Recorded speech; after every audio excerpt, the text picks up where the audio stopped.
तो अवतार यमुना जी को ही है। यमुना जी जीव को लीला को देह बनावे। जब लीला को देह बनावेगी जब ही अपन ठाकुर जी की लीला में प्रवेश कर पाएंगे, और नहीं तो अपन ठाकुर जी की सेवा में और ठाकुर जी से नहीं कर पाएंगे।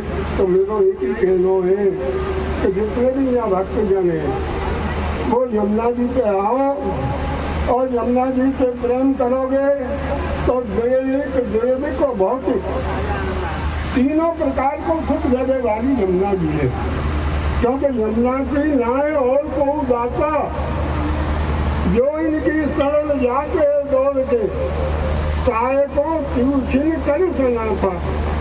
यही गुणगान रक्षान रचना एक सहत रचना सोन दई विधाता गोविंद प्रभु तन मन धनवार ने तो सभी को जीवन इनके जुहाता।